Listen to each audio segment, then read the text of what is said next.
Hail adventurers, welcome back to the Wyvern's Lair. I am DM Wyvern, here again with a brand new Let's Play of Pathfinder Kingmaker Imperial Edition. So what in the world am I doing playing Pathfinder Kingmaker, considering that it came out a couple of years ago and Owlcat has just released Pathfinder Wrath of the Righteous? That's an excellent question. So the reason why I'm playing Pathfinder Kingmaker is because, from all accounts, while Acts 1 to 3 in Wrath are solid and well made,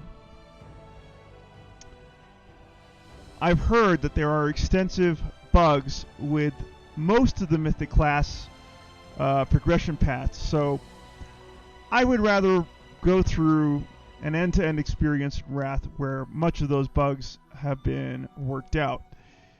In an interim, Owlcat did a lot of work with Kingmaker to make it an extremely polished CRPG.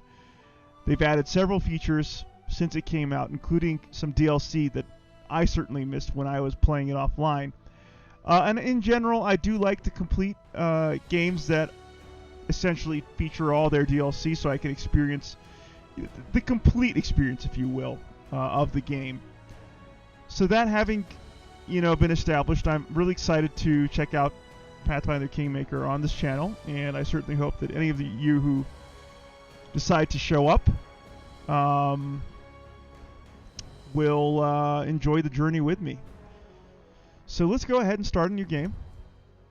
We are not going to take on the main story just yet. We're going to do Varnhold's Lot, which is the DLC, an important DLC that came out some time ago.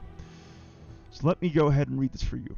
While celebrating your victory at Jamandi Aldori's mansion, you met another hero of the Stolen Lands, the mercenary captain Magar Varn. While you build your barony in the Shrike Hills and the Gnarl Marshes, Varn and his people established their own nation of Varnhold on the plains of Dunsword. What challenges do they face? Play the story, and the main campaign will reflect the consequences of the choices you make. Now that's very exciting. I like the reactivity. So why don't we go ahead and start this mini campaign, if you will. We're going to go with challenging, and that reads as such. Your character will suffer full damage from enemies and traps. Enemies will fight at full power and will have the usual chance of inflicting critical hits. Your characters will die after suffering a deadly injury. If your main character dies, the game is over. If a companion dies, you can resurrect them with the Raise Dead or similar spell. An extremely expensive service unavailable to most adventurers. So we're going to go ahead and we're going to proceed with the challenging difficulty. We're going to go ahead and create a custom character. And I think we're going to start off with... Let's see. We're going to find ourselves a cool looking fighter here. That's definitely who we're going to play. I do like the portraits they've arranged for your characters in this game. They're quite beautiful. Ooh, that looks kind of good. That looks kind of what we're going for here.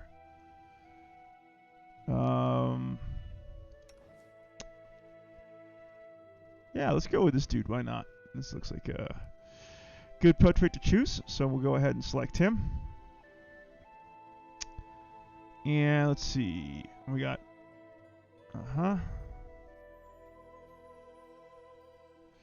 So they get extra feats for humans. We got elven immunities here. Dwarves. Slow and steady. Stability. Hardy. Defensive training. They get bonuses to attacking orcs and goblinoids. Keen senses, and dwarven weapon familiarity. What we're really looking for is a combat-oriented character, if possible. I'm drawn towards...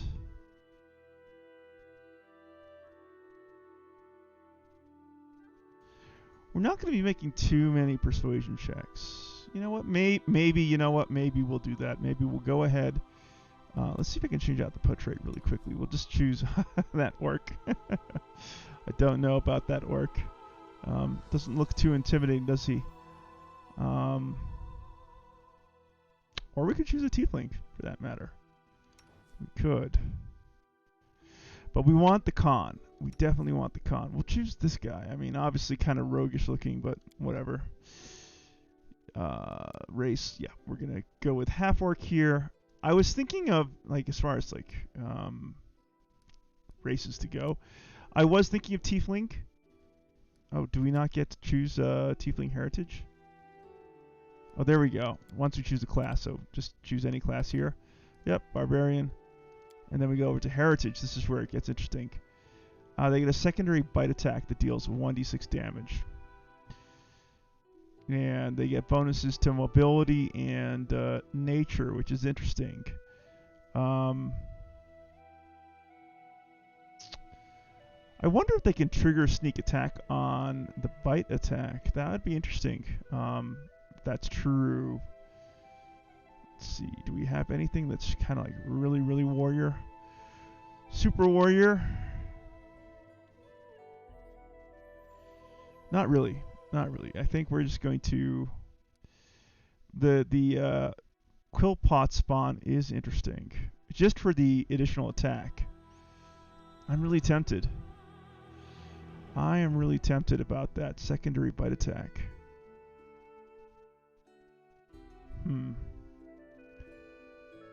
We get a +2 racial bonus to strength and wisdom, and a -2. Let's see how that works out in terms of like stat allocation. So we dump there, and we're gonna want points in Constitution.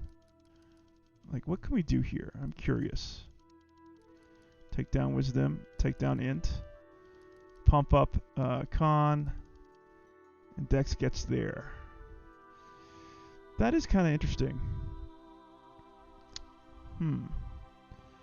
Can you, let's see, can you trigger secondary bite attack, Pathfinder, Kingmaker?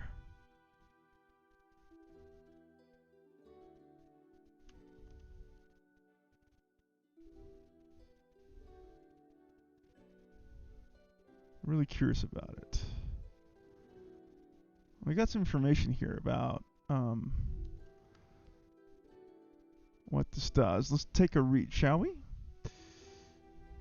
Alright, so Motherless secondary bite attack. If you use a melee full attack, you will perform a bite attack as part of your full attack. Okay. Interesting.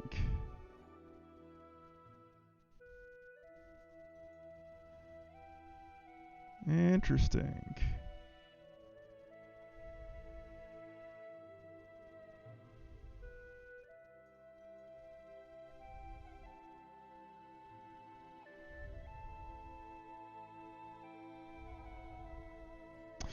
Yeah, why not? Let's go with the Quillpoth heritage. So we're gonna go ahead and make ourselves a tiefling. Let's go ahead and change our portrait to reflect that.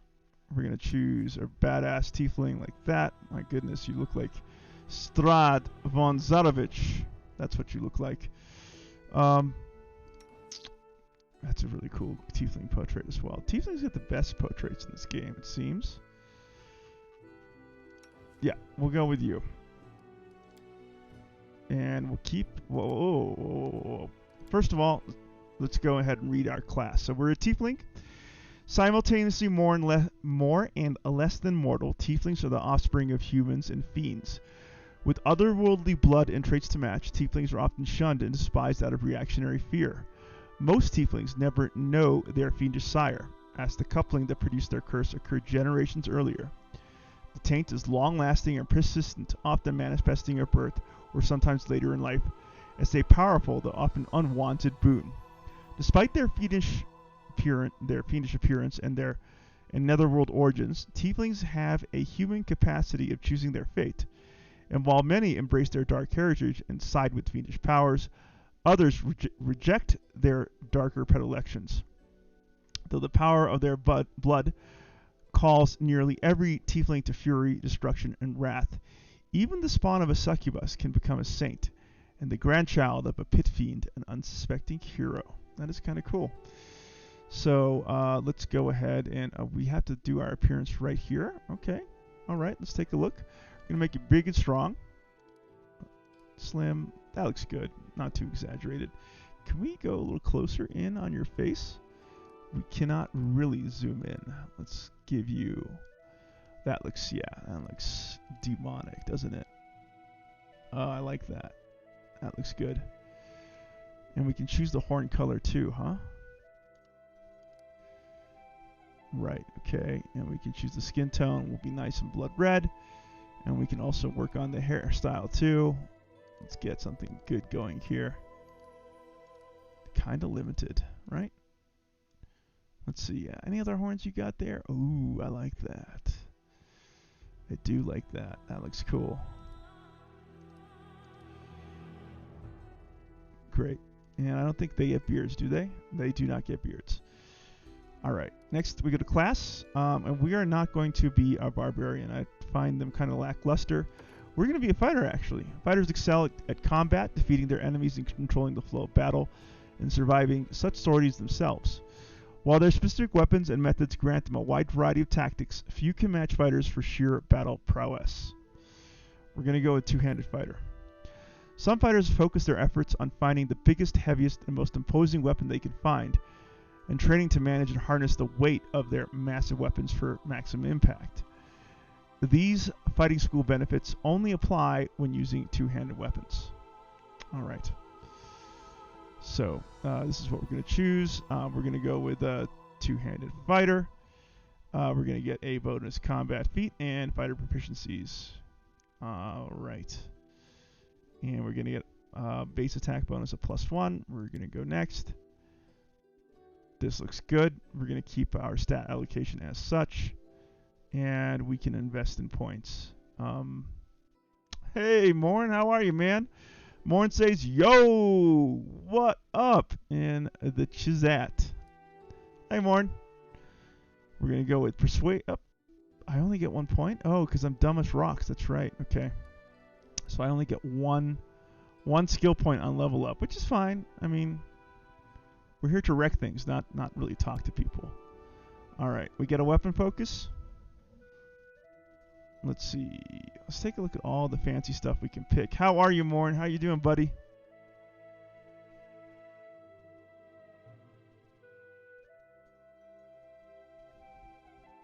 I hope you are doing well.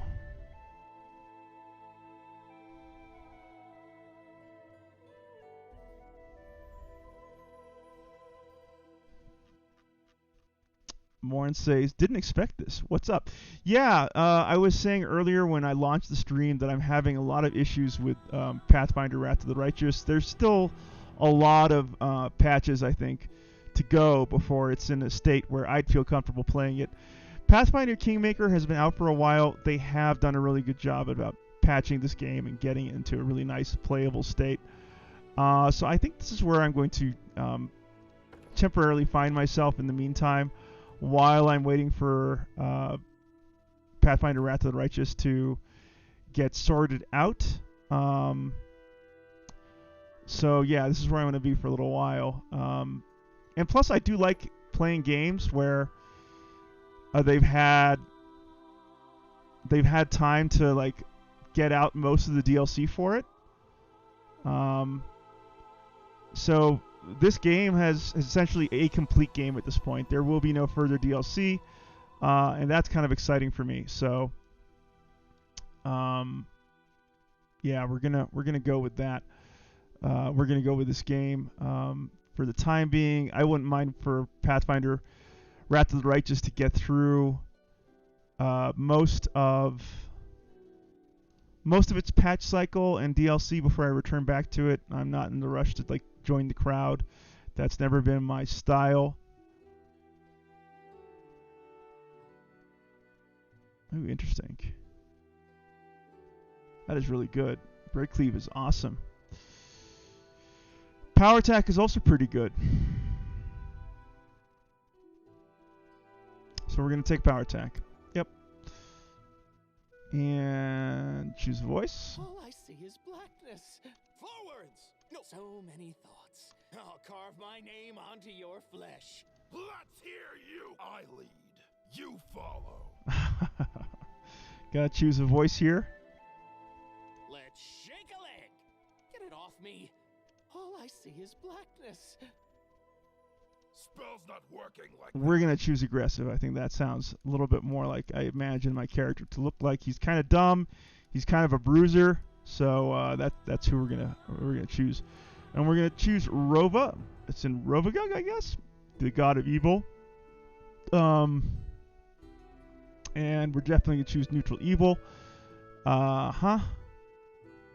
Evil characters debase or destroy it, whether for fun and profit. Lawful characters tell the truth and keep their word, respect authority, honor tradition, and judge those who fall short of their duties. Chaotic characters follow their conscience and resent being told what to do, favor new ideas over tradition, and keep their promises only if they feel like it. We're definitely choosing chaotic evil.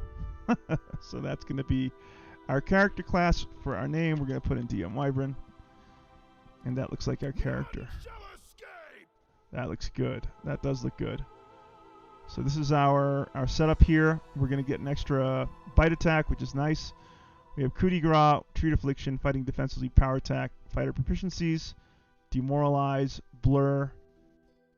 Interesting. Is that a tiefling ability? Acrobatics and tiefling. And we got new abilities. And we got the traits. So we got fiendish resistance, gives us a slight bonus to cold resistance, electricity, and fire resistance. And motherless, the Quillpot spawn. No woman survives the birth of a babe whose Quillpot ancestry has emerged. At best, Quillpot spawn rip their mothers apart during labor. At worst, they tear themselves out even earlier. And there we go. We get a secondary bite attack that deals 1d6 damage. I wonder if sneak attack can trigger off that. In any case, we'll go ahead and complete. Oh, and we get to level up again, so we're going to choose fighter. And we're going to choose athletics again. And we get to choose cleave. We're definitely going with cleave. Sounds good. We get strong grip. Excellent.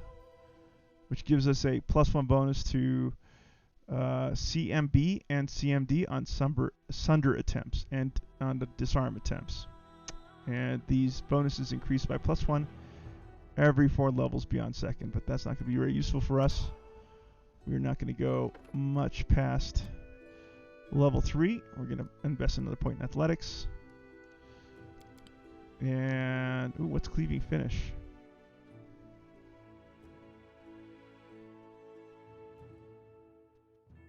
Oh, cool. Yeah, we'll take cleaving finish. Great cleave.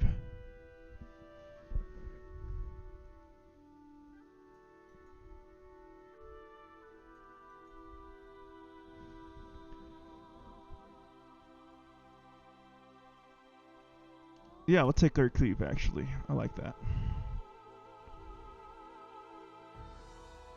I like being able to hit everything around me. And we're going to get Overhand Chop, which is the ability that I was looking for. At 3rd level, when a two-handed fighter makes a single attack with the attack action or a charge with a two-handed weapon, he adds double his strength bonus on damage rolls. And indeed, we're going to be working very hard to get our strength as high as we possibly can. And now, we're going to go over to Alchemist and choose Vivisectionist. It's going to be interesting. So, do we get a description? Yes. First of all, do we get a description for Alchemists? We do. The alchemist's reputation is not softened by his exuberance, some would say dangerous recklessness. In perfecting his magical extracts in potion-like creations, infusing these substances with magic siphoned from his aura and not using his own body as experimental stock. Nor is it mollified by the alchemist's almost gleeful passion for building explosive bombs and discovering strange new poisons and methods for their use. These traits, while making him a liability and risk for most civilized organizations and institutions of higher learning, seem to fit quite well with most adventuring groups.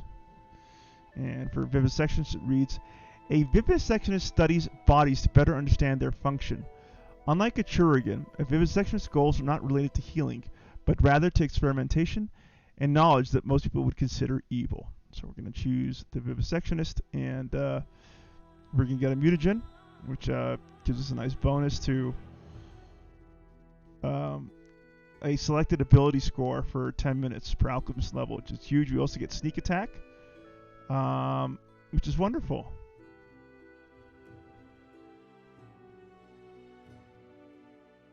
Excellent. We're going to go ahead and choose that. And we get, a point to invest in strength. And we get 1 point here and 1 point in persuasion. We're just going to slowly level up persuasion. It's never going to be the greatest, but it certainly, hopefully, will be. We got, let's see. Interesting. Or we could be very mobile, I guess, couldn't we? But do we need to be mobile? Oh, yeah, we're going to be wearing huge armor, so that's never going to work out. We'll go with persuasion instead.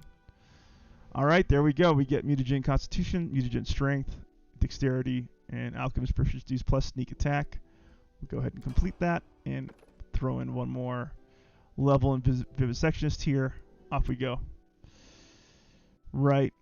We're going to go invest one more point in athletics and click next. And we're going to choose accomplish sneak attacker.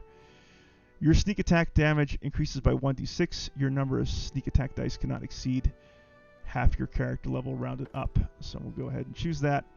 And we get a medical discovery. All right.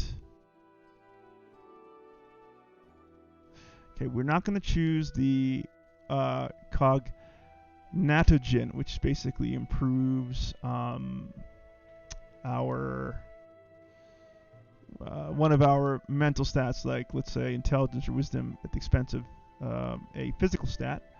Let's see.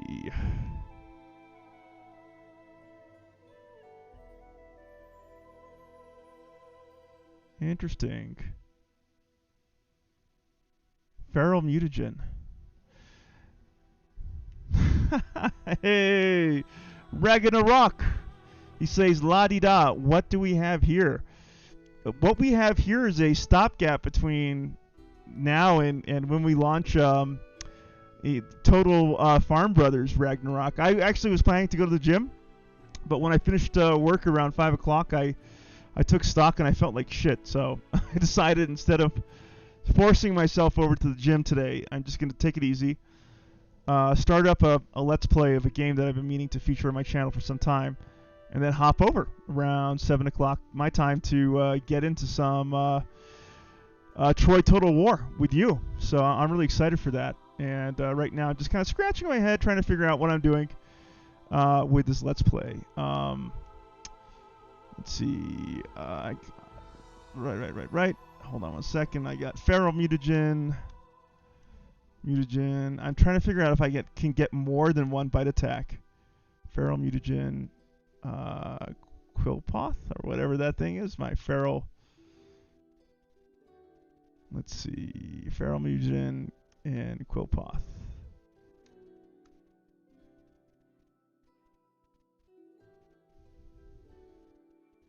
Let's see. Motherless Barbarian.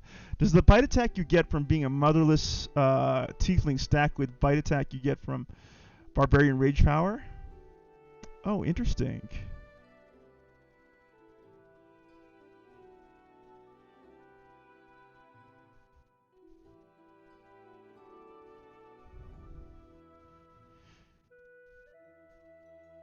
Oh, interesting. Okay.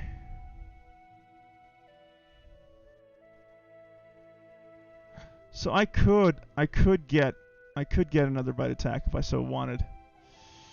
Ragnarok says, fancy that. What's up, Morn? And these are the different things I can choose. Greater mutagen, alchemist level 12. Right, okay. Feral wings, interesting. Focusing attack. Yeah, let's go for Feral Mutagen.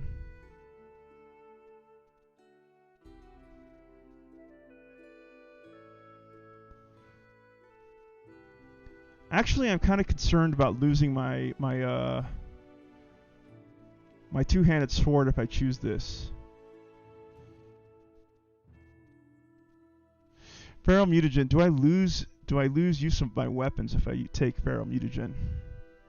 Feral mutagen weapons. Uh-huh.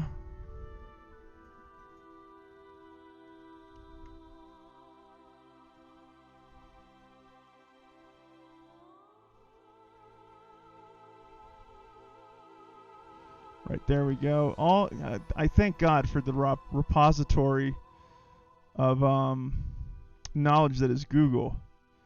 Let's see.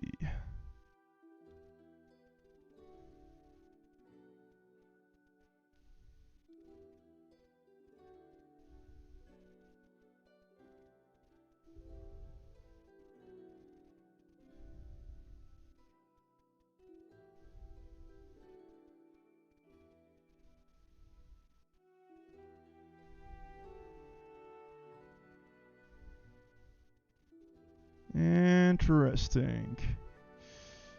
Whoa, lots of stuff going on here. We got Budaphilia. Oh, cool. I've been going through this game again myself. Tanking is your friend here. Absolutely. Morn says, Ragnarok, sup? Night's video this morning. And Ragnarok says, Morn, thanks. I wasn't too happy with the intro when I rewatched it, to be honest. Ragnarok, you are far too hard on yourself. You are a perfectionist, sir. Functions at a caster level equal to his class level. Extend potion. That could actually be useful, I think. Like a potion of enlargement. That could be really good. Then again, I'm probably going to want to...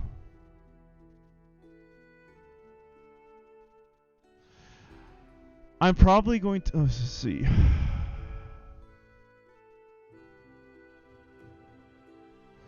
Yeah, no, I want... maybe I'll take a combat trick. For now, I'll take a combat trick. I think that's going to be good for me. So we'll do combat trick, and we'll go ahead and take cleaving finish. That looks good. Perfect. And we get spells. Oh, wow. Excellent.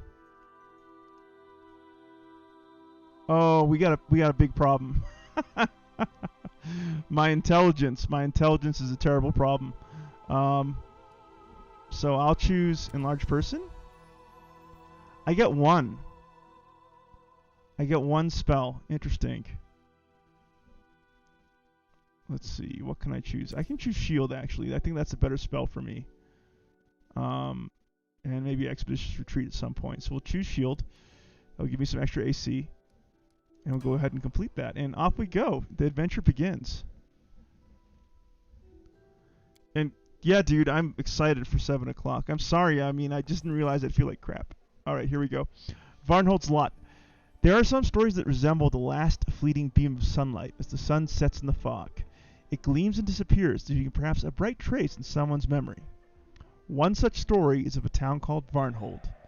And I, an author still unknown to you, shall convey it in every truthful and exciting detail. Okay, we'll click continue. Or try. And there we go. Lords and ladies, today we are here to honor 3 brave people who have done the impossible. They've tamed the stolen lands. Baron Hannes Drelev, the new master of Glenabon. Captain Mager Varn, the conqueror of Dunsword. And finally, the tamer of the Shrike Hills, who put an end to the atrocities of the Stag Lord's bandits. Step forward. On behalf of the people of the free city of Restov, I confer upon you this noble title. Rise, your grace. All right. Step forward. On behalf of the people of the free city of Restov, I confer upon you this noble title. Rise, your grace.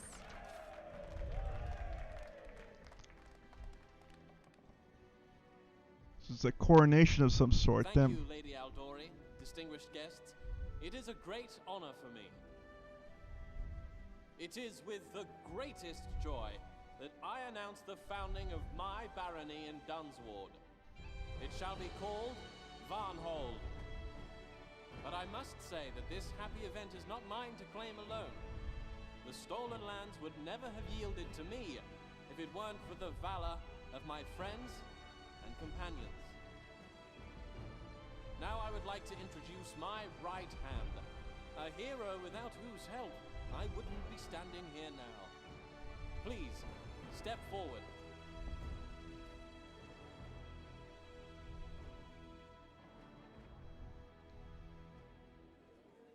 All right, and so the adventure begins. Let's take a little pause here. The city of Restov, cradle of intrigue. Oops. All right, there we go.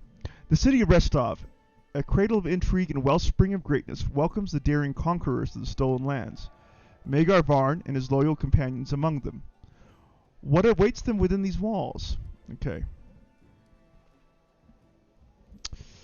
Let Magar know when you're ready to go.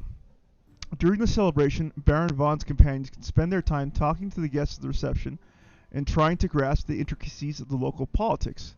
And then, off they go. Varnhold awaits. So that is indeed what we shall do. Let's take a quick look over here. Beto Fafalia says, wow. Better hope no one's running around with any int damage or drain spells. Yes, indeed. Beto, I am dumb as a rock in this game. Morn says, Ragnarok, what Wyvern said. You are too hard on yourself, mate. And Ragnarok says, DM Wyvern, Morn, you boys are too kind. I appreciate it, though.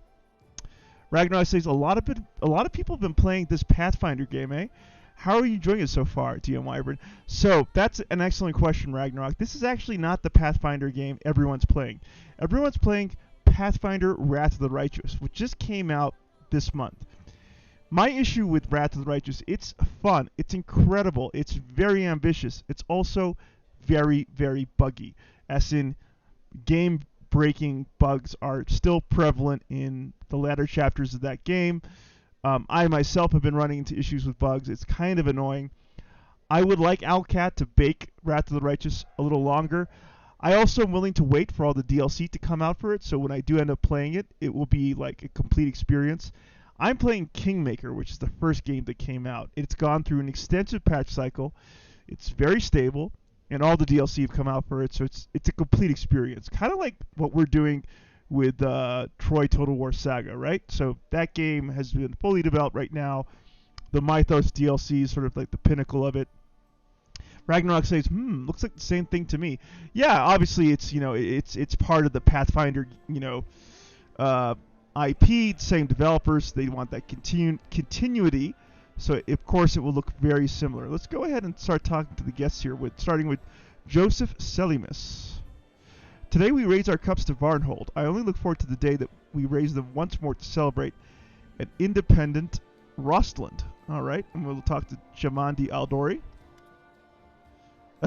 Ragnarok says, potato, tomato. Yeah, honestly, like, I like variety. Like, I even saw Dame Offensive today playing Pathfinder Wrath of the Righteous, which is really surprising. So, I love to mix it up personally. Jamande Aldori says, so you're the famous DM Wyvern. I'm pleased to finally meet you in person. Varn has told me much of your deeds. All right, and who is Varn? Let's go ahead and highlight him. One of the competitors who successfully completed Jamandi Aldori's task and received a barony as a reward. Right, okay. The Varnling host fought for your interests many times, but we haven't had a chance to meet in person yet. Jamandi Aldori says, it's a pleasure doing business with the Varnling host. You offer honest swords for honest gold. You do charge a fair amount. But this means I won't have to worry about someone else buying you out from under me. Alas, not many mercenary teams can boast your reputation. The Varnling host. A mercenary group created and led by Magar Varn. What do you hold for the future of Varnhold? Jamandi. I only wish I knew. We live in a wild time of great changes. The rise of new states and disputed lands will be a shock to the entire region. Of course, I have my own thoughts and plans, as everyone does. But there's only one thing I'm sure of. There'll be no risk of a boring future. Allow me to return the question. What do you think awaits your young barony?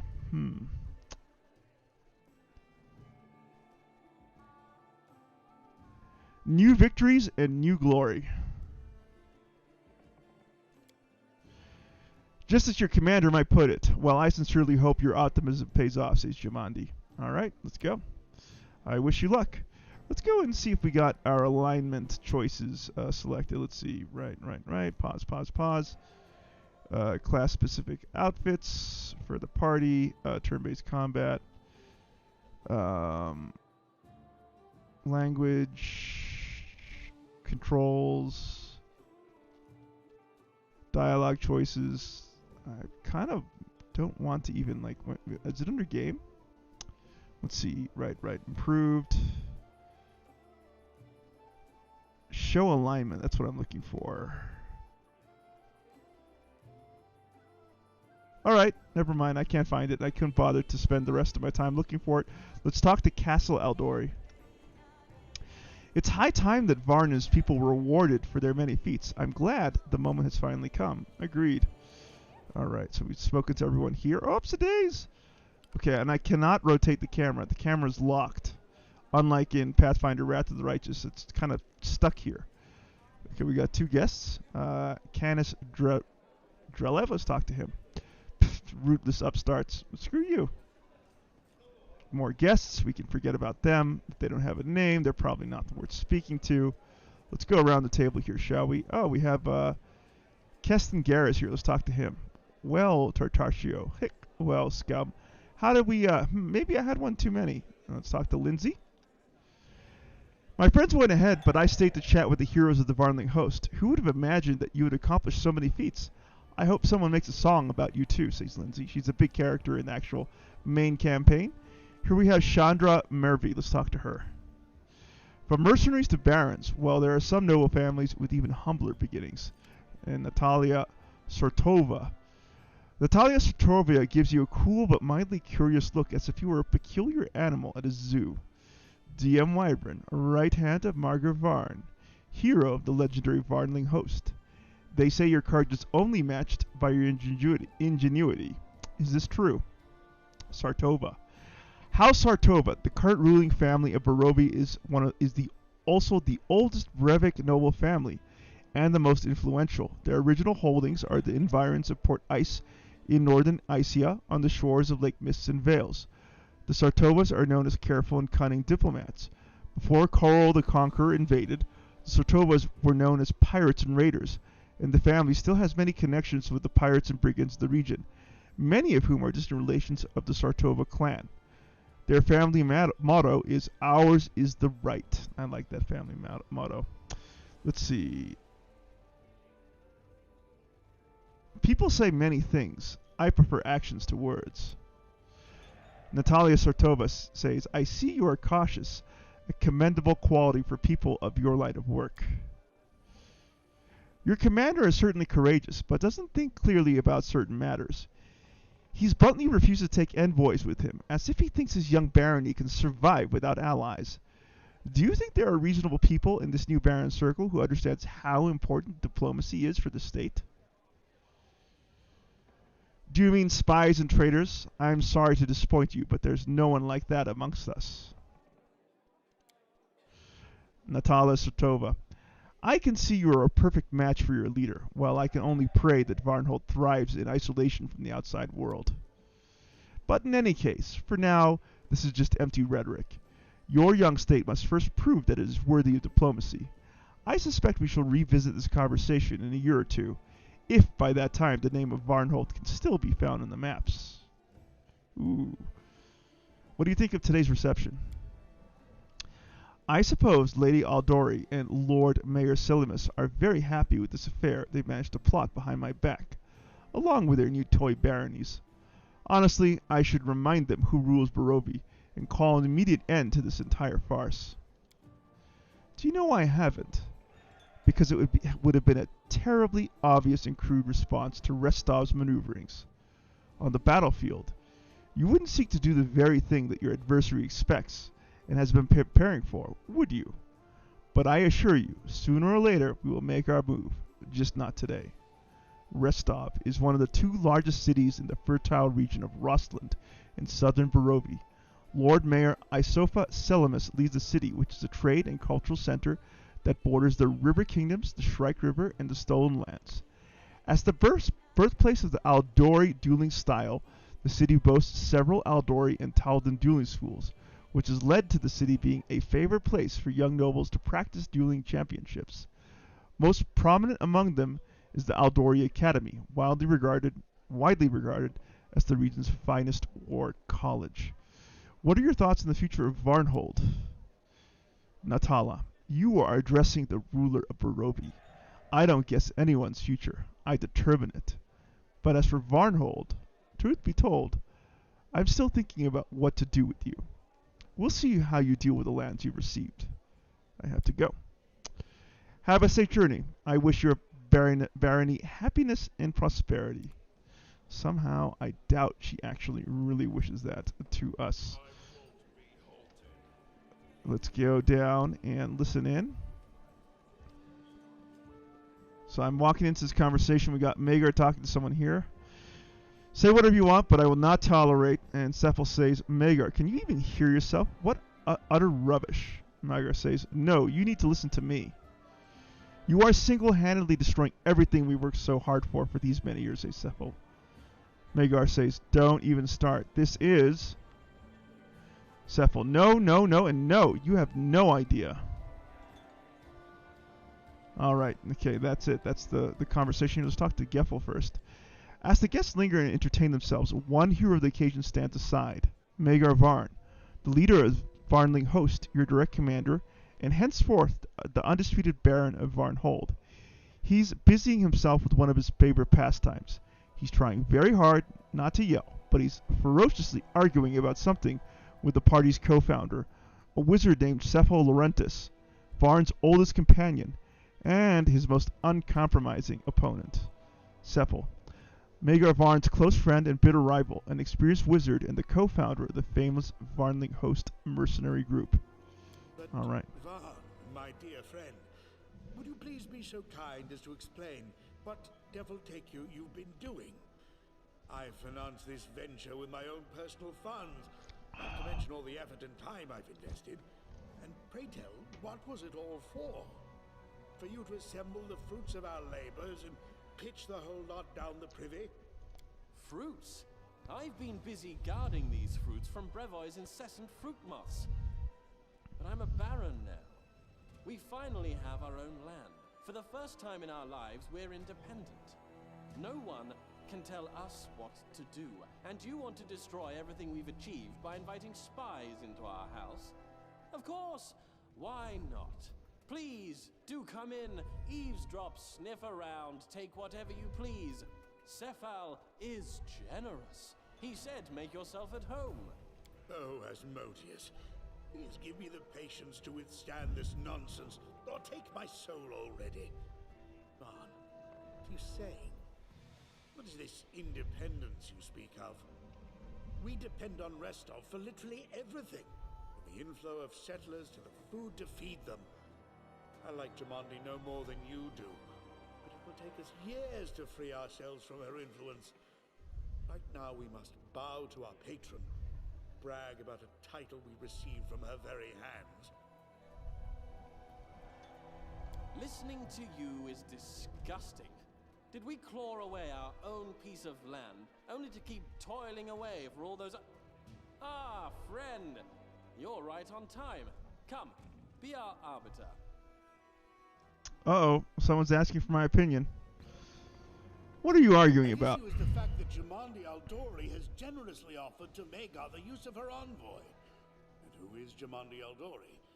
The very same one who created our barony, and who could make it disappear with a flick of her finger. An insignificant figure in the grand scheme of things, no doubt. But good Varn refused her. And to top it all off, he rather suggestively hinted that he considers every single one of Brevoy's diplomats to be spies. What else should I consider them? Cephal, have you grown foggy in your old age? I can hardly recognize you. You've always been a hardliner. You've always put the interests of our ventures above everything else. And now you want us to roll over on our backs for the Aldori, wiggle our tails, and wait to be petted. We're an independent state now. and we shall have it known to all that we won't be ordered about. Magar, of course they're spies. You refuse the spy in plain sight. Congratulations, well done. Now the Sword Lords will send other spies, ones we won't even be able to see. Restov has invested a great deal in our barony. He is ready to invest yet more. So why bite the hand it feeds us before the feeding is over? We could at least pretend to be humble, so long as we're still getting something for it. Well, for one thing, that's low. By accepting Restov's handouts, we're taking on certain obligations. I know you don't care a fig for morality, but think of our reputation. Who will want to deal with us if we steal from our employers and stab them in the back? Why do you keep saying us and our? Do I need to remind you that you're a baron now? That is the difference between you and me. You were born of a noble family, and yet even now, after receiving lands and power, you continue to think like the leader of a band of thugs. While my parents plowed the soil, and I learned to read by moonlight. But even as a snot-nosed child, I tried to think like a ruler, a king without a kingdom. After decades, my plans and schemes are finally bearing fruit. I shall not allow you to destroy everything we have created with your stupid pride. I am all about brute power in shows of force. So I'm going to say Magar is right. We must claim our rights at once, or we'll never climb out from under Restov's boot. I will tell you one thing. If you engaged battle as clumsily as you're playing politics, all of us would be long dead by now. Caution, restraint, tactical finesse. When you're on the battlefield, you seem to remember what these things are. How is it that you've forgotten all of it now? Oh, you're talking to the wrong tiefling, buddy. I'm all about smashing my opponents into the ground and laughing. With all due respect, Cephal, I'm still the military leader here. You've called me hot-tempered and reckless many times before, pleading that I'll get all of us killed. But look around. We're still alive. Don't be a coward now. I know what I'm doing. Ooh, harsh words. That is true. You have saved us more than once. Apparently, in order to valiantly ruin not just a party of mercenaries, but an entire barony. Oh my good, Cephal with a harsh tongue. Enough arguing. What is done cannot be undone. You spoiled my game quite a bit, Magar, and I will not forget it in a hurry. We shall try to play with the hand we were dealt. Celebrations are over. It's time for everyday life. I suggest we exchange bows with the respected hosts and set off to Varnhold. We have much work to do. Let's go. Varnhold awaits.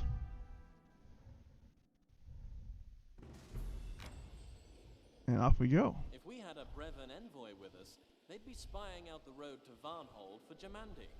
As if Jamandi best not learn where we live. If there were an envoy with us, I would already be feeding them misinformation. And there's Varnhold. I love the map. I love the way it's presented as these little toy icons almost that you slide across the map, as you would if you're playing tabletop. Valdrin Malthranar says, "Hey there, Wyvern. God, your name is so grand. I just feel bigger just pronouncing it, Valdrin. That is an epic name. It belongs in a 3-volume fantasy adventure series."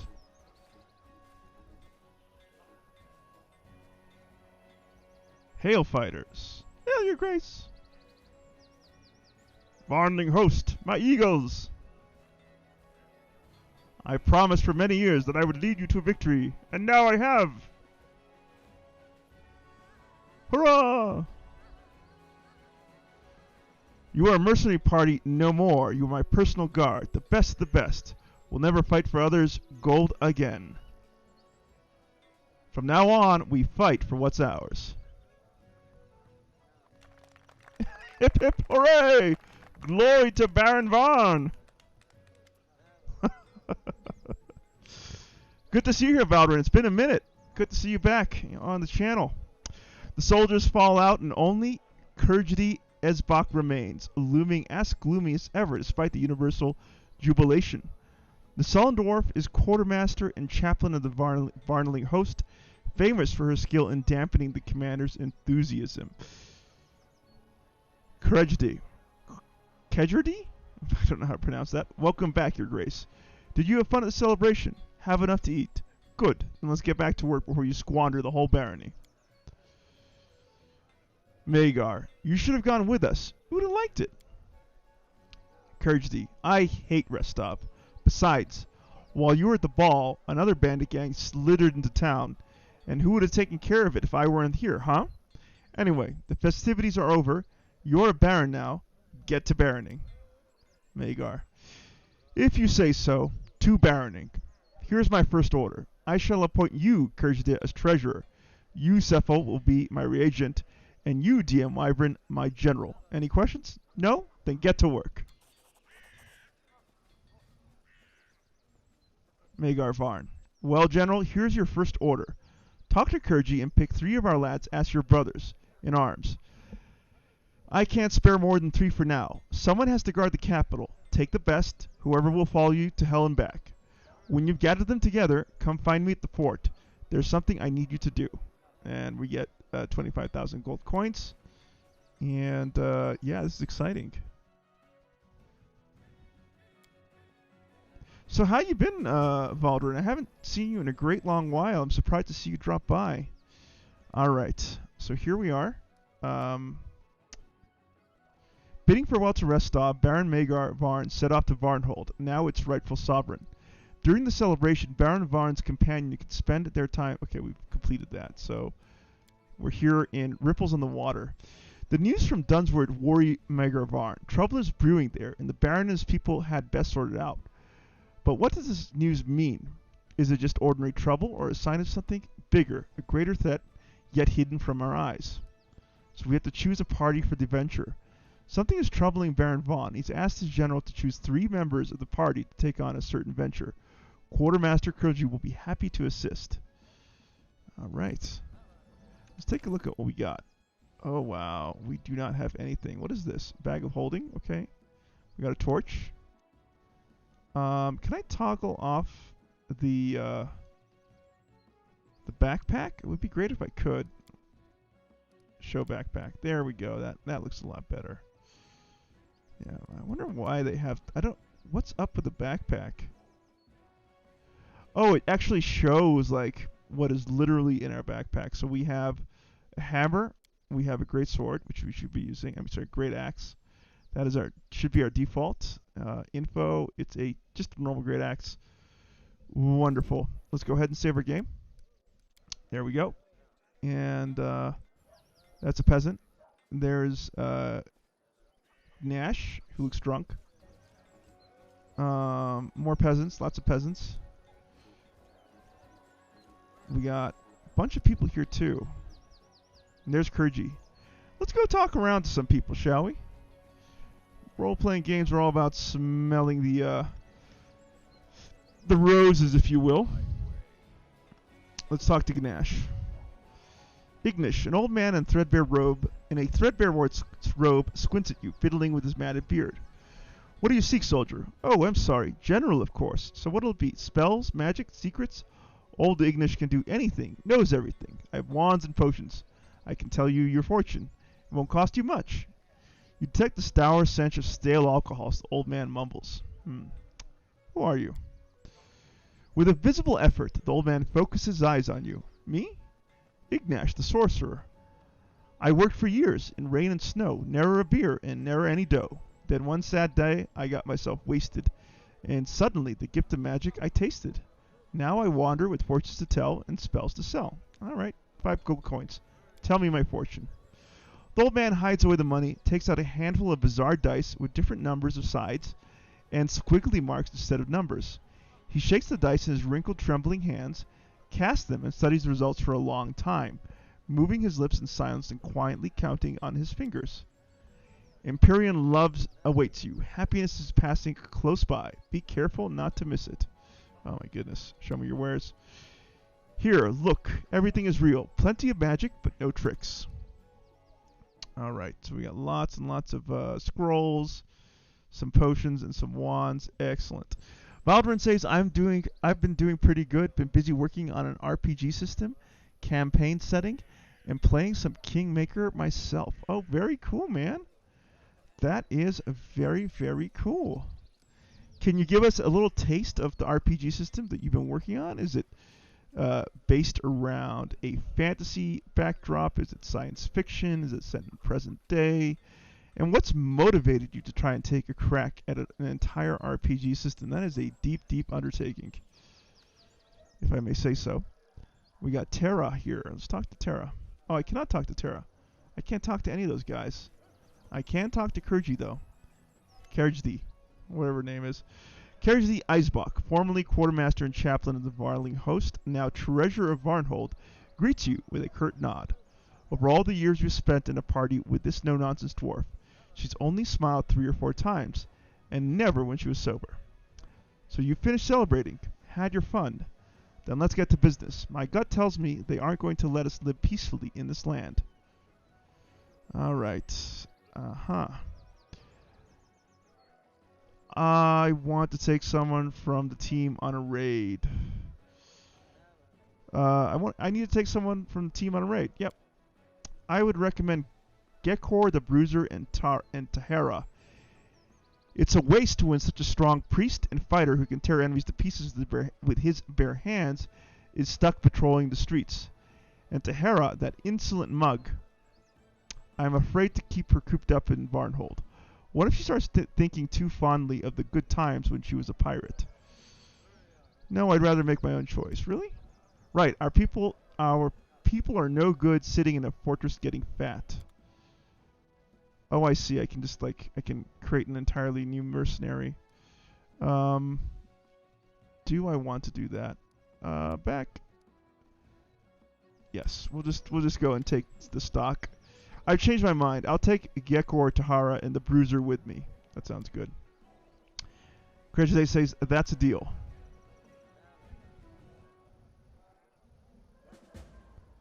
Alright, I chose a party for the venture. And, oh wow.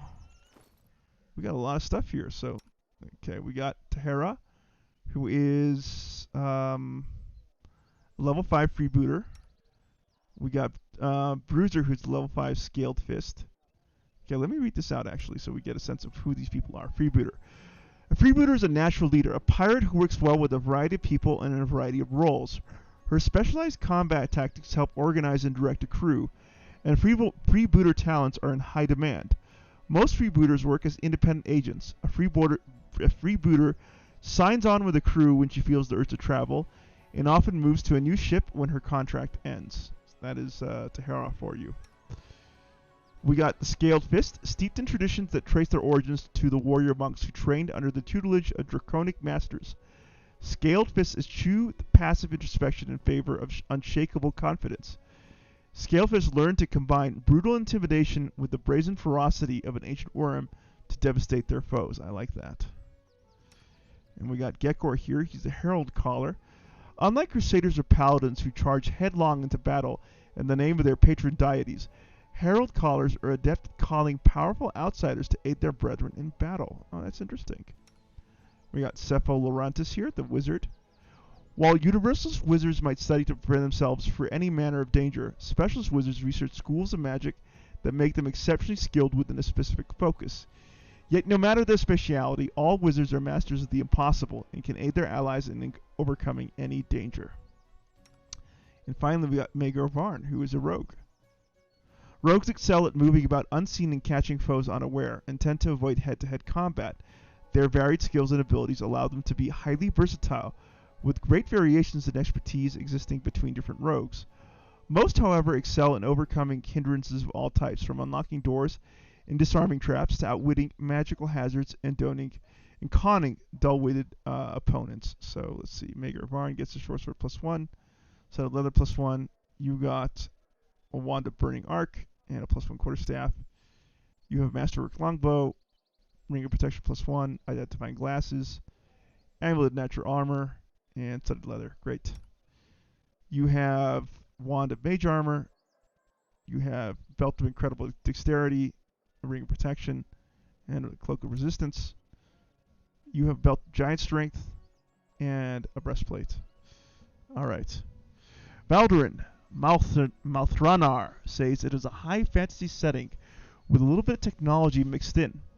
As for why a whole new RPG system, while I love Dungeons & Dragons 3.5 and 5e, there are some things I would like to do differently.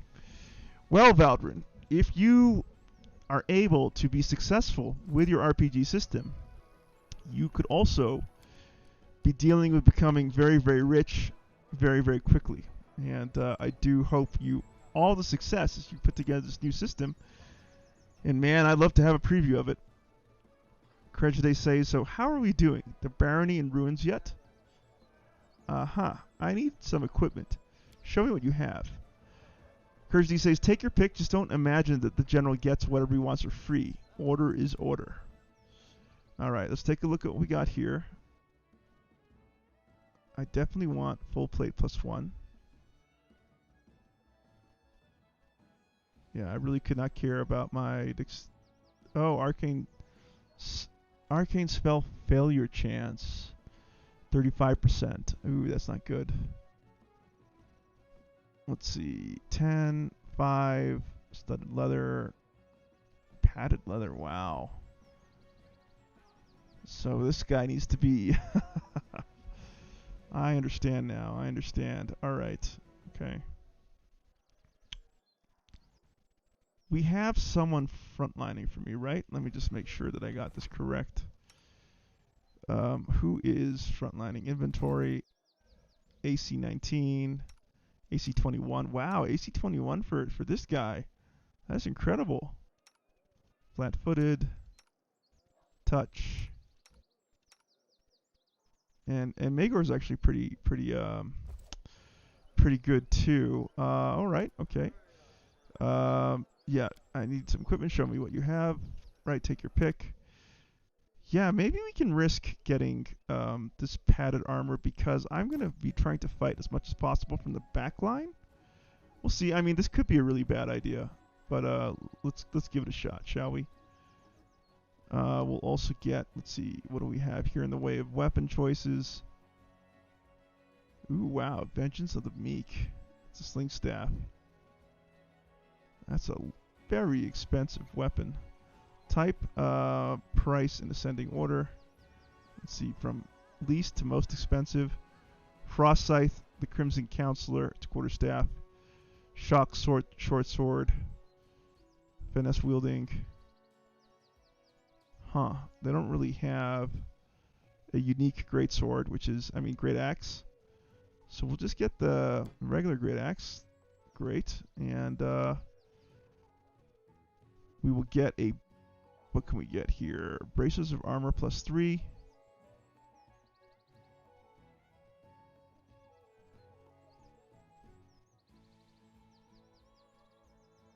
Interesting. I don't necessarily need that. I'll get the belt giant strength, sure. Amulets.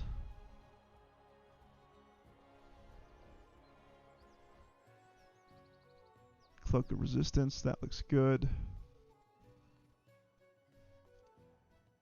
Oh, I'm so caught. Do I want to just go for full plate? Armor class 10.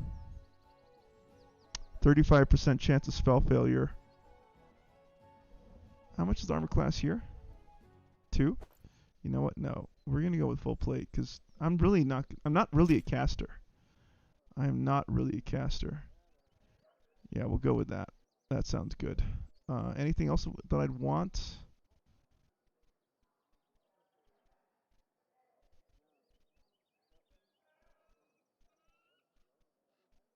We'll go with the Amulet of Mighty Fist too. I do have some natural weapons. We'll go with that. Anything else that I need? That looks good. Alright, let's go again. Get equipped. Valdrin says, we'll keep you in mind when I get it ready for a playtest. Some basic background information on the campaign setting would soon be available on the World Anvil soon. Oh, that's so cool, man. Do you have a channel where you share your content? Just out of curiosity. So there we go. We're getting equipped here. Nice. I got my magical axe. Perfect. And now I'm looking proper now. That looks good.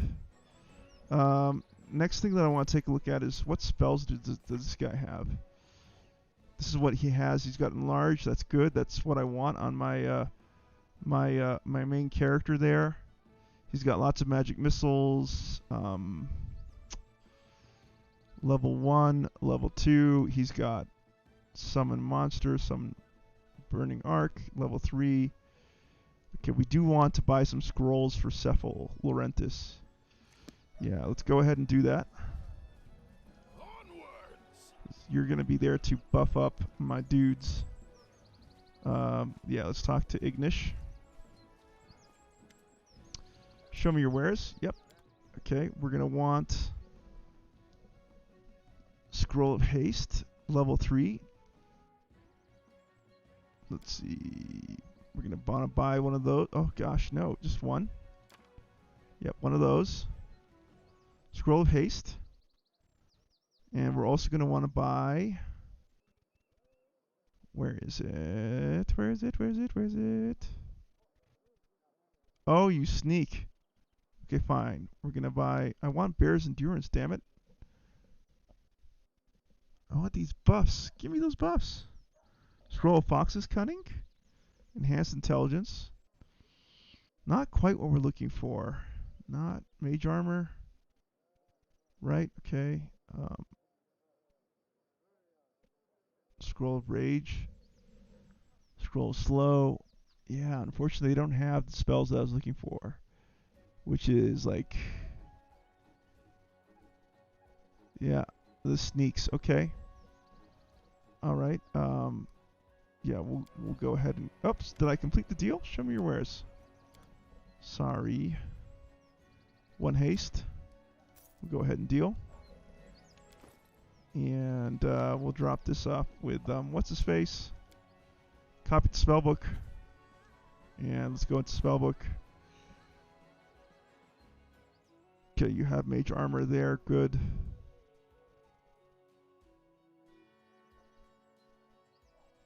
Uh-huh. Level 2. Summon monster, summon small elemental. Yeah, that looks okay. Right, and then over here we're gonna want one haste. That looks good. Alright. I'm a little worried about the fact that I don't have someone to cast a buff spell on me. Let's take a look at our party. Character, class, you are a ranger, monk, oh hey, the cleric. Sorry, what am I talking about? You should have those spells, right? I'm guessing you should have them. Right, Bear's Endurance, Bull Strength, definitely what we want. Hold Animal. Really? Okay. So we will get one Bull Strength, we'll get one Bear's Endurance. And do we have Cat's Grace anywhere here? Cat's Grace? Doesn't look like it. No Cat's Grace. Okay, let's take a look at what we want. What do we want here? We got Grace, Hold Person, Blessing of Courage and Life, Bone Shaker, Aid.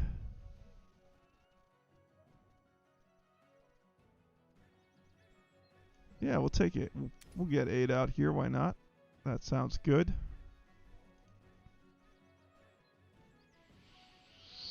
We got one Cast of Bless, Shield of Faith, Magic Fang. What is that? Oh, interesting. Level 3. We got Dominate Animal, Archon's Aura. Ooh, that is pretty good. Prayer. That's pretty good too. Anything else that we can use to buff up our dudes?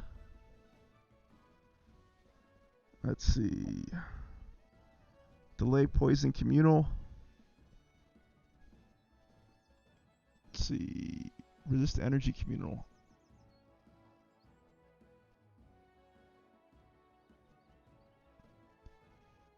Maybe? I don't know. It's very situational.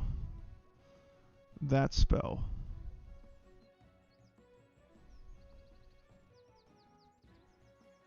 Or we can choose Animate Dead.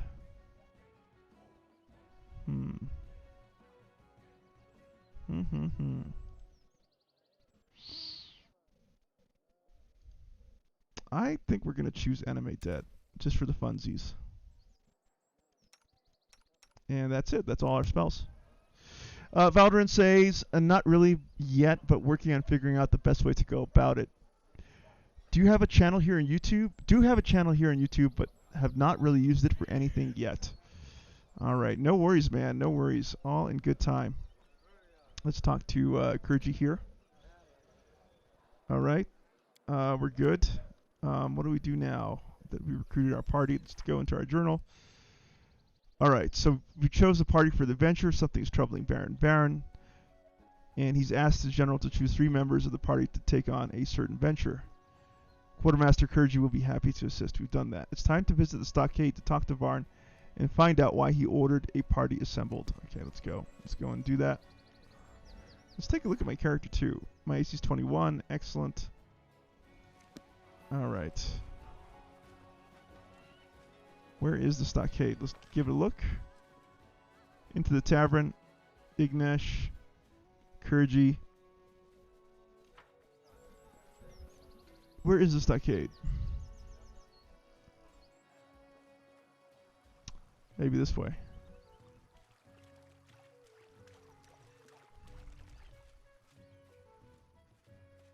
All right. Is this a stockade? To the stockade. Yep, this is it. All right, off we go.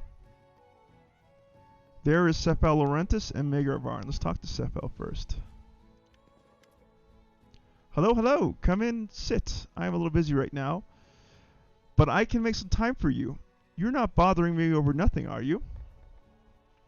All right. We've been out together for a long time, but I still don't know much about you. Where are you from? Sephal. People know as much as I allow, which I grant is little. However, a person is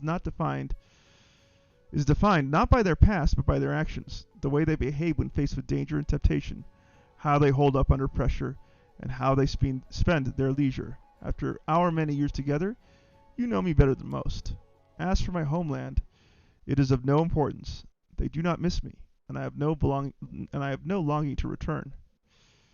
Tell me, how did you end up in a party of mercenaries? Sephal. Ha! I did not end up in one. I created it. I sold everything I had and combined my efforts with a certain hot-tempered young man set on advancing his humble glory as much as I was set on increasing my humble savings. As you can see, it was a successful venture.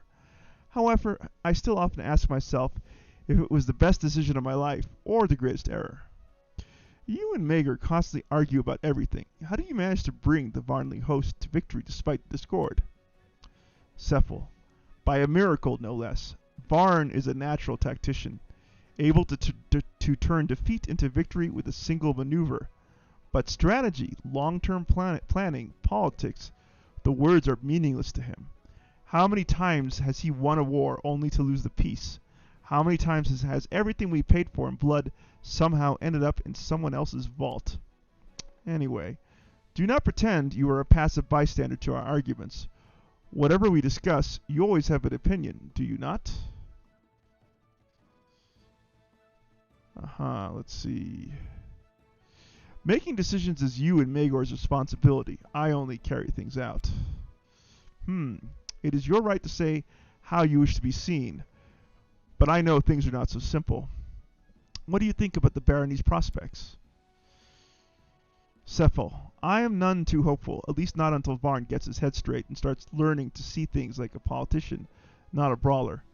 The experience of our shared venture does not reassure me.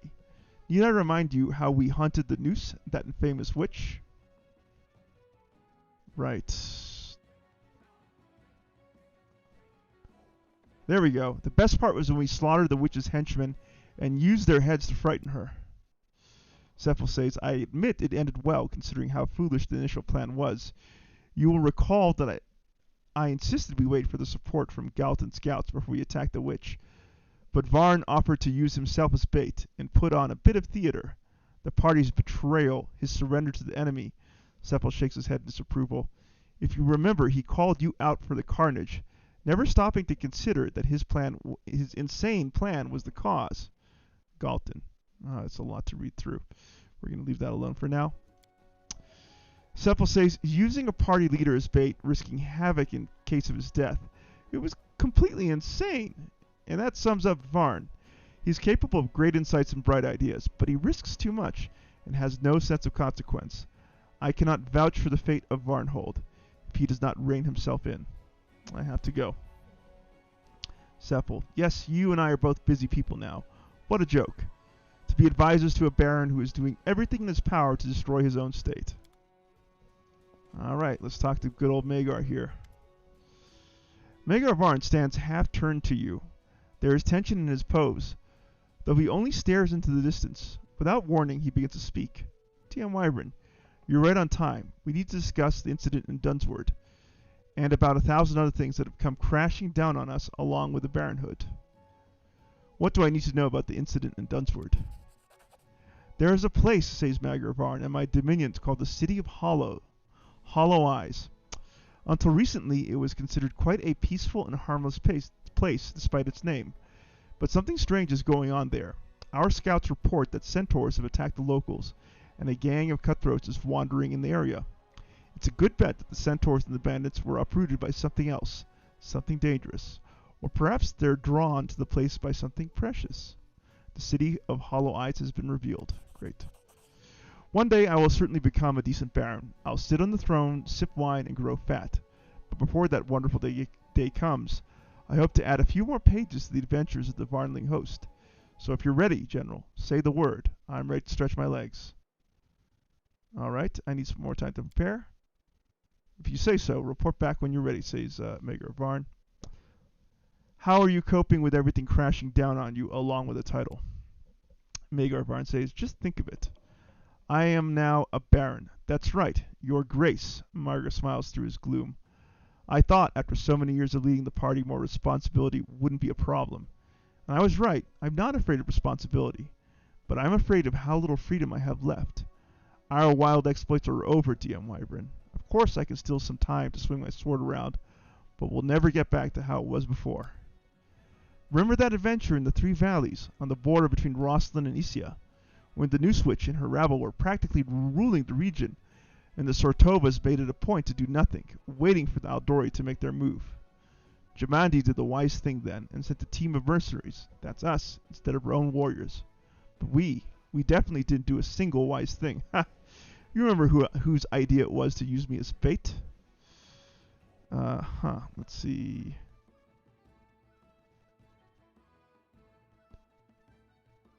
Of course it was mine. When would I ever get a chance to see my commander bound and gagged and packed in a big box of rotten apples? Magar Varn, you don't start that again. Those apples were quite fresh. After several hours in that box, I knew the smell quite well. I still can't stomach apples, or even drink cider. Magar, but yes, it was an insane plan. Of course, we could have listened to Sephiel, waited for the scouts from Galt, and watched while more and more people went missing.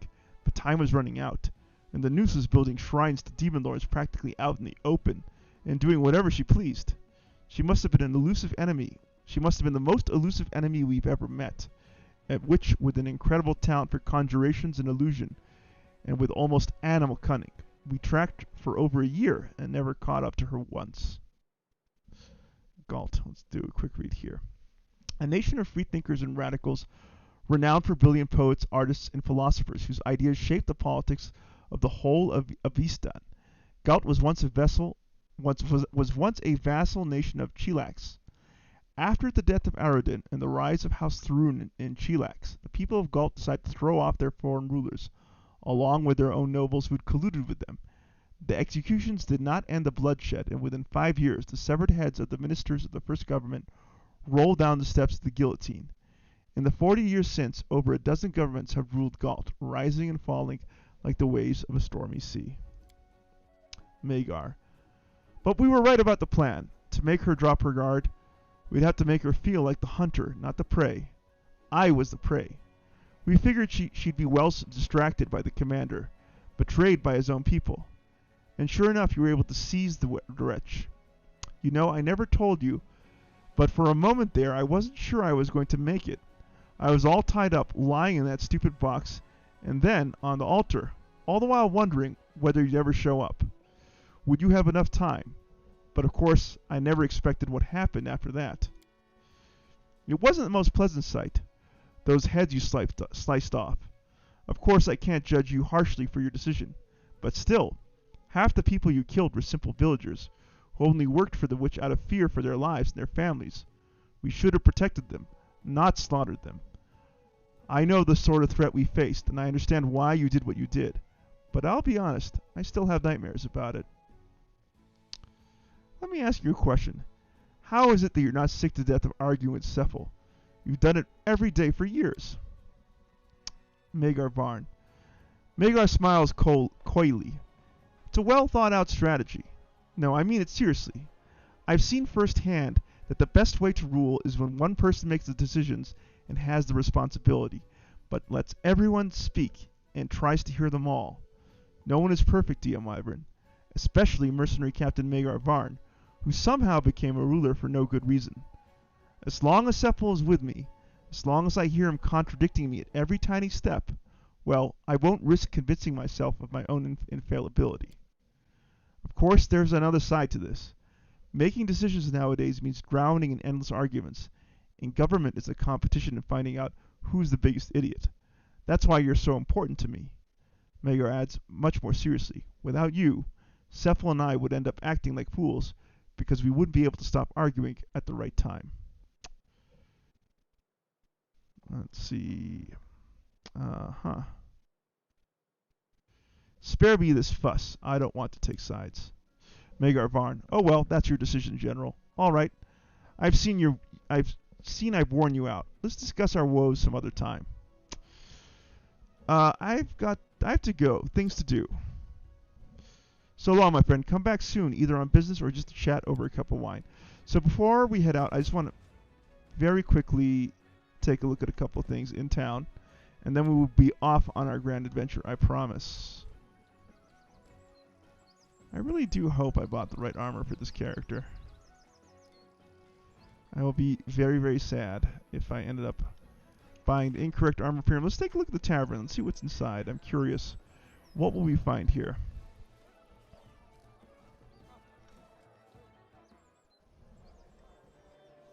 Peasant, and we got Sivold here. Let's talk to Sivold. Sivold, the tavern owner, Sivold, a freckled halfling, waves to you gladly. Oh, I heard you're the general now. Congratulations. This calls for a celebration. Do you want to drink, or just water while you're on duty? Karita. Her wife Karita stops wiping the cups and gives you a wry look. If I had to serve as the general of Varnhold, I'd have to start the day with a glass of gin. Sivold. But you do that anyway. Who said a tavern owner's life is easier than general's? What's on the menu? Sivold says, here, take your pick. Oh, camping supplies and rations. We definitely want a couple of these. Yep, we'll take 99. Whoa, it's kind of heavy too. Let's take maybe 20. Still really super heavy. Let's take 10. 10. How about that? Oh, I see. No, that's my current party encumbrance. Oh, I see. Okay. We'll move all that. Move. Done. Oh, I see. I'm gonna move that. I'm bugging out this game already. There we go.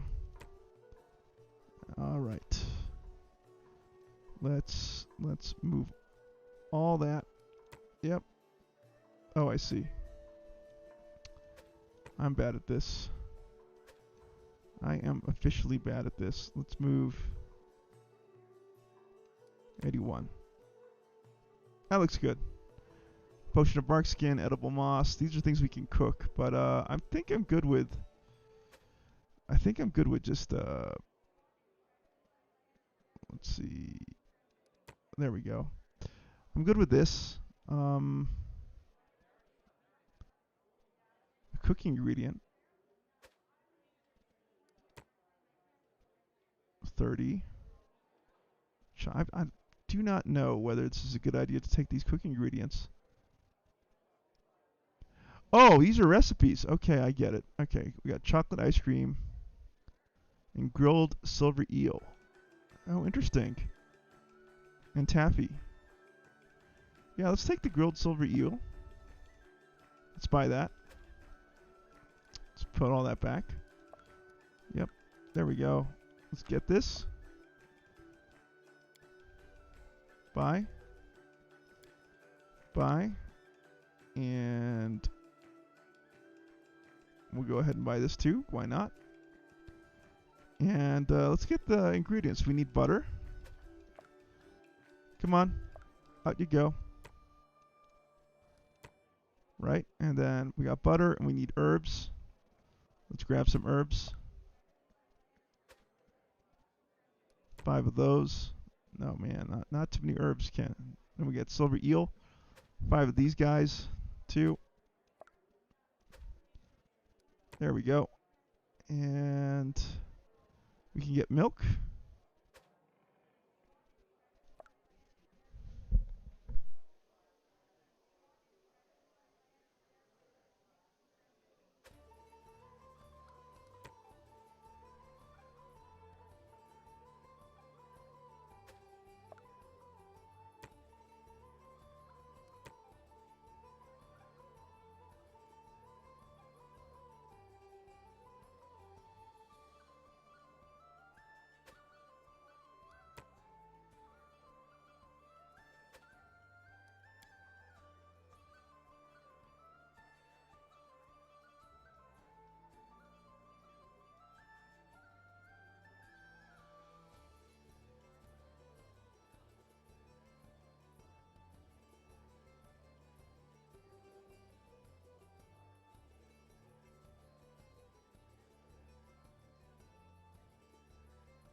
All right. Yeah, that looks good. Wow, very expensive too. Do I want to buy all this? Maybe not. 4,000 for all this stuff? Holy smokes. No, no, no, no. We're gonna move all that. Yes. Eels. We'll move the eels back. Why is it so expensive? Is it the camping? Is it the camping supplies that is that expensive? Move that too. Move this. Oh, one of these things was very, very expensive. Sweet syrup's very expensive. Okay. Here's what we're going to do. We're just going to get the grilled silver eel. We're going to get 5 butter. There we go. We're going to get all the silver eel. Yep. Give me. And we're going to get all the herbs. Whoa! Silver eel's what's so expensive. Wow. Okay, no. Move. Move all you two. Move that. And we're going to move a couple of these too. I think 5 is good. Yep, we'll go with that. Yep, sorry about that. That was kind of hard to watch, I'm sure. Up we go. What's up here? I lead, you follow. Oh, we got a party chest. Okay, let's go and dump some stuff there. Oh, we have some camping supplies. Great. Put that there too. Excellent. We've got a bed to rest. Time to head out. We got 30 more minutes before we crank it up with Ragnarok Total War. I'm looking forward to that. So let's get some action under the way here before this stream comes to an end.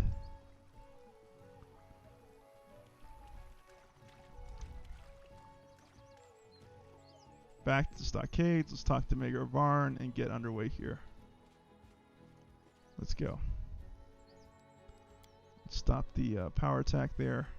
Talk to Wyvern and get underway. I'm ready to set off to Dunsword, and so are our people.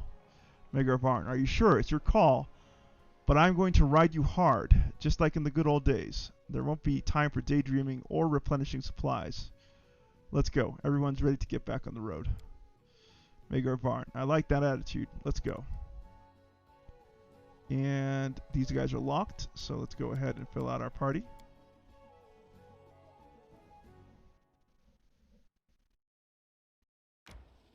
And off we go.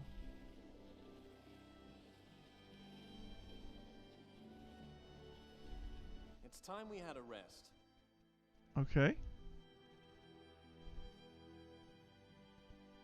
Manage.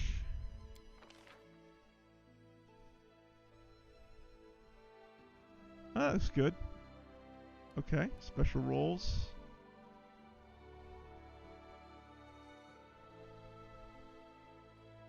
That looks good. Let's go ahead and begin resting.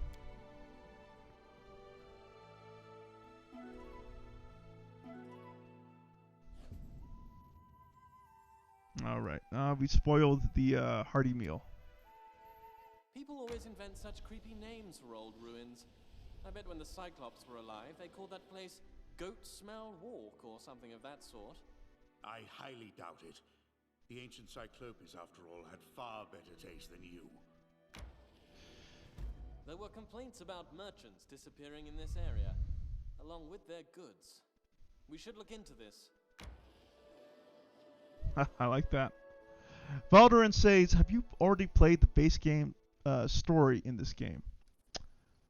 I have a little bit. I played a little bit of the base game before, but not all of it, obviously. Okay, let's go ahead and take a look at our party. I got the most hit points, don't I? What I need is, who has the most AC here? AC 21, 23 hit points. AC 19, AC 20. Wyvern. Can I switch the party order? Yes, I can. Okay, there we go. I wish it would show the AC for these characters too. 11, that's the worst, huh? 16, 16, 16. Oh, I'm sorry. 11, 19.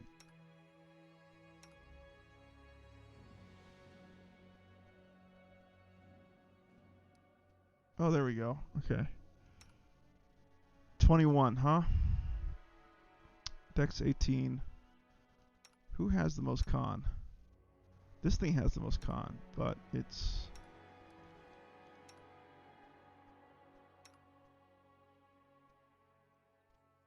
interesting. It's almost as if I can frontline. Yeah, maybe I should frontline the party. Maybe I can get away with that. And let's pull you up. There we go. That looks good. Let's take a look. Interesting. That looks like a good order. Let's just establish a little marching order here. I won't be halted. Perfect. And let's go ahead and scout with you. Let's turn off party AI. There we go. Yes, my friend? Stealth. Click to try to hide in shadows. On the prowl. Alright, off you go.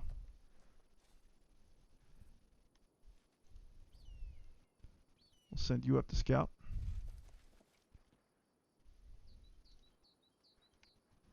We got some rib cages there. To battle and victory. What? What? Where? We have been spotted by who? Did I hit a trap? I did hit a trap. Well, dang nabbit. Alright, Magar's blinded, which is great. We'll send you back. Magar. Bewildering injury. Can Cancel stealth. There we go. Where is these goblins? There they are. Goblin Dog Ripper.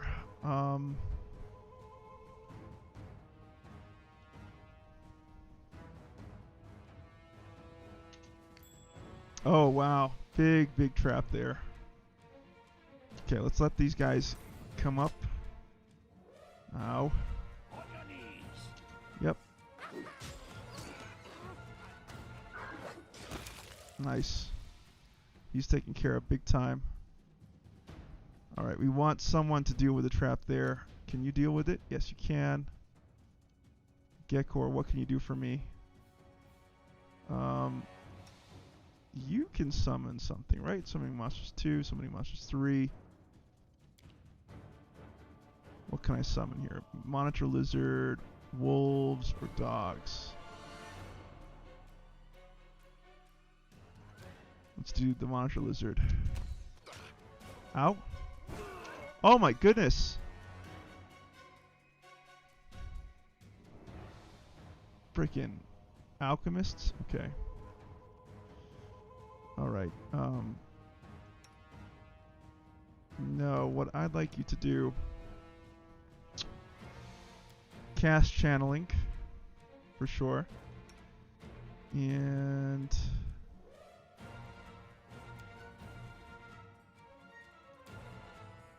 Gekor's channeling, you're summoning. That's fine. That's fine. That's okay. Let's get you...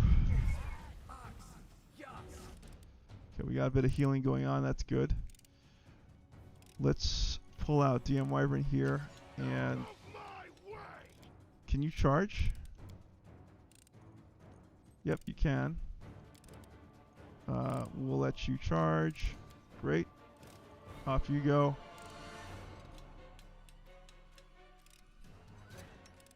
Move over. That was easy. Excellent. We got the trap taken care of. Ironhead says bombardments. Get down. Absolutely, dude. Absolutely. Mr. Deer needs to run. Come on, Mr. Deer. You can attack this guy here. Pull you up. Oh, okay. Ouch. Okay, got rid of that little guy here. Can we retreat? What happens if we retreat? I'm just curious. Go back, go back, go back. Ow. Ow, ow, ow. Come on, come on. Come get us. What? What's going on? Oh, the monitor lizard. Go for it, monitor lizard. Oh, oh, oh, oh. No, no, no. You guys go back here. Nice. Good. Monitor lizard is going to tank these guys. Perfect. Because I am a coward. Let's go and channel some healing. Okay. That goblin is not dead. Off you go. I know. Going stealth.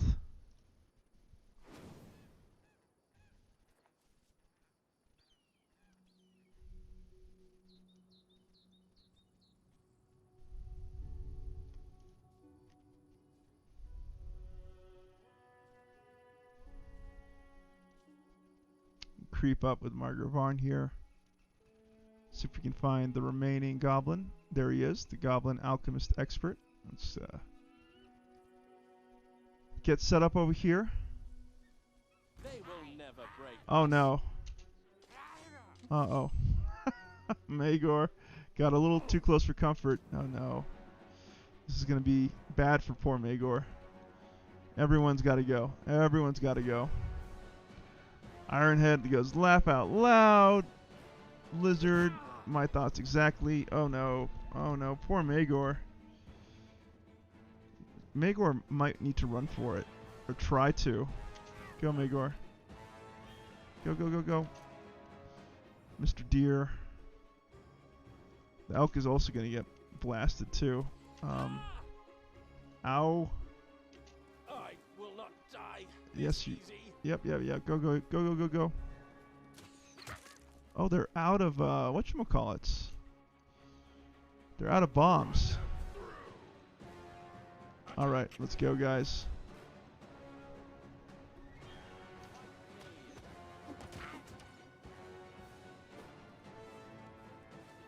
This is clumsy, I know.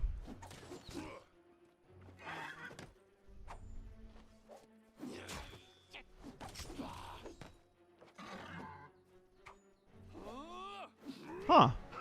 Kind of hard to hit. There we go.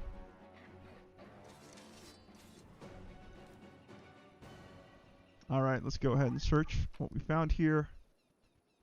Masterwork shortbow. We'll take that. Masterwork light crossbow. We'll leave the padded armor. It's not really worth that much. Let's go into the box. We got gold, light hammers. We can leave that medicinal herb petals. We'll take that. We'll take the agate earring. Agate. Grab some edible moss. Ironhead says Magor got farted on big time, dude. He got farted on big time. He got the shaft. That was not the best hour of my my tactical play in Pathfinder Kingmaker. We got kind of banged up in that. I'm not too happy with our performance there. More edible moss. Great. We do it my way. I want to be really careful with where I head over here. Masterwork shortbow. We can leave the dagger behind. It's kind of worthless. What do we got here? Masterwork short sword. We'll take that. That can sell for a little amount. Ironhead says miss, miss, miss, miss. Is that a goblin ninja? Yeah, for real, man. For real. That guy was hard to tag. Let's use up our channeling. Alright, let's go. Let's go ahead and save. Before I lose all my progress through stupid play here. I'm still blinded. What? Oh my god. What? Can be removed by remove blindness spell? Oh lord. It's permanent? Please tell me you got remove blindness. Remove paralysis. Level 3. Remove disease, remove blindness. There we go. Of course. I think that's more important. Yeah, let's go ahead and rest. There's no choice. We gotta break out our campfire. Go ahead and rest. That looks good. Begin resting.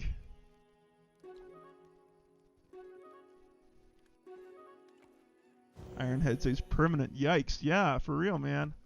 Harsh. Alright, let's go ahead and get rid of the blindness on Magor. There we go. You're good. You're good now, Magor. And let's go back into stealth. And try not to... Okay, that's the area exits. There's nothing there. Out of stealth you go.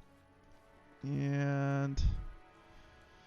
yes, in short order, I will be kicking off Total War Troy with Ragnarok Total War. Oops-a-days. Big combat coming up.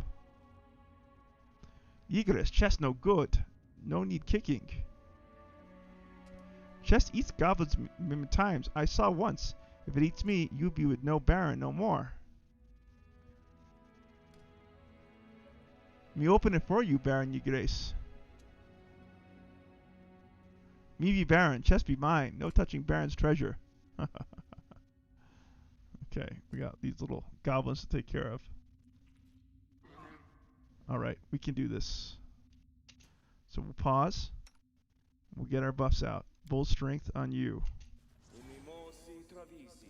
And bear's endurance on you. And you can cast enlarge person on you.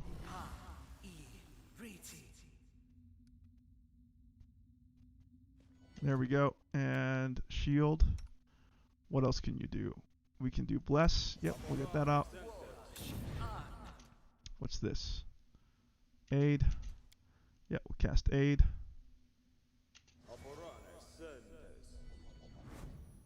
Perfect. And anything else you can do? False life. Go ahead and cast it. Why not? Let's go ahead and cast mage armor. Perfect. That looks good. Next, let's start combat with some summons, shall we? So let's get out our undead. And let's go ahead and summon up our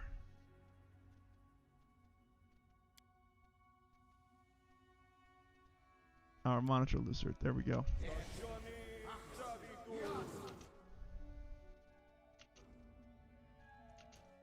There comes the undead. Can I command them? Oh, I see. I can't move them around? Okay, not a problem. Not a problem. Let's get everyone out of here. Come on, guys. Move. There we go. All right, now we got them going. Oh, we have no control over the undead. And everyone's attacking DM Wyvern. Not a problem. Let's go ahead and fire up our alchemical ingredients. We'll get the mutagen on strength. And we'll go ahead and toggle cleave. What's this? There we go. Oh, I have to target something? I do. Okay. Dog cutter, dog cutter, dog cutter. What are these guys using? Are they got up with lynx eyes? So these guys are going to rush me. Let's go with the cleave attack. There we go. That looks good. The bruiser. What can we do here? Kai power extra attack. Making a flurry of blows attack. Okay. What's this? Crane style. We don't want crane style. We want the badass style. That's what we want. Stunning fist. Draconic fury. So I have five from the pool, as it were. Let's get you out over here. And Magar Varn, let's also get you out over here. Now Magar Varn, I want you with whatchamacallit, what's his face? DM Wyvern. And as far as you are concerned, what's this? Hold animal, no use. Shield of Faith.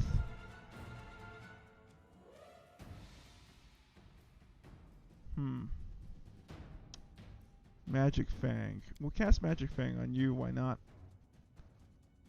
And Terra. Oh yeah, what can you do? What are you? Freebooter's Bond.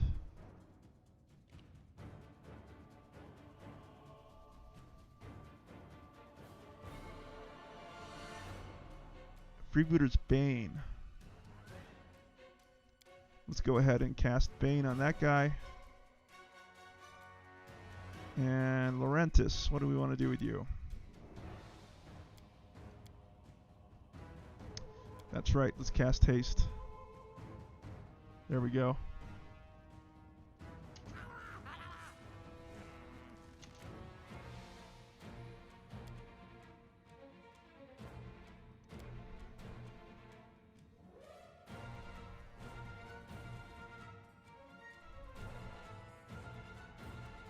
So we got Freebooter's Bane up.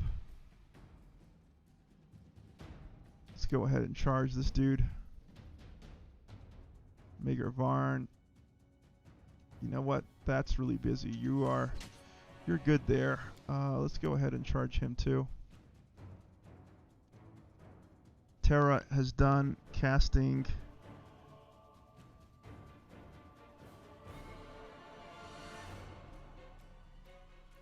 Freebooter's Bane.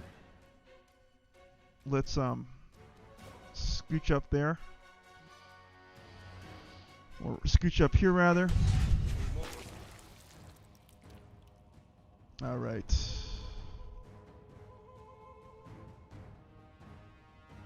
Oh, wow. Attacks of opportunity at Magar Barn. Not good.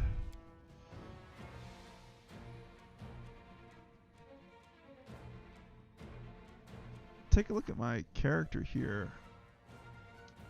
Oh, I still have not used the strength potion. Use it. There we go.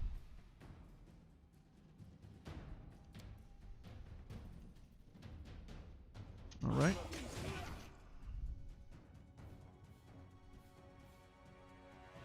You go and charge that.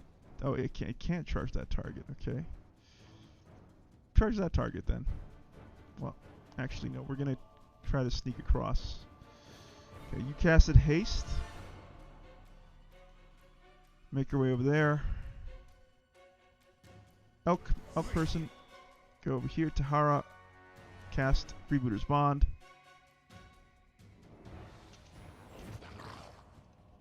We got haste up. Excellent.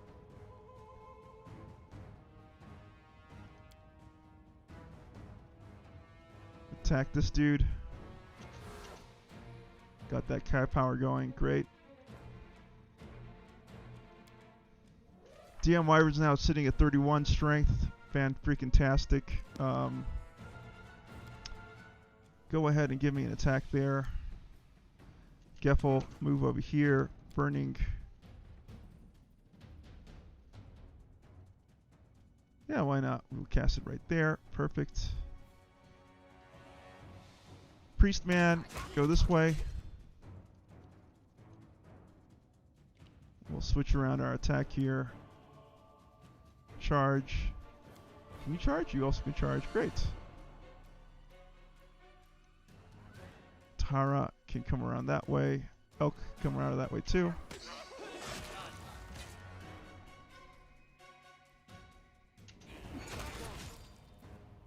Perfect.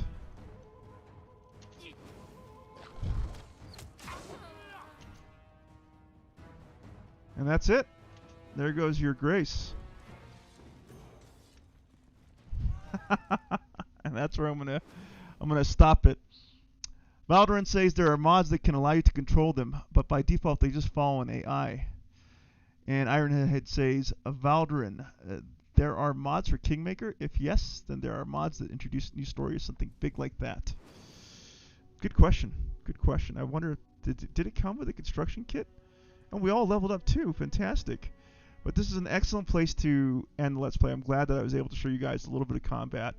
That was fun. And I like the fact that the second fight went a lot better than the first. I was really embarrassed.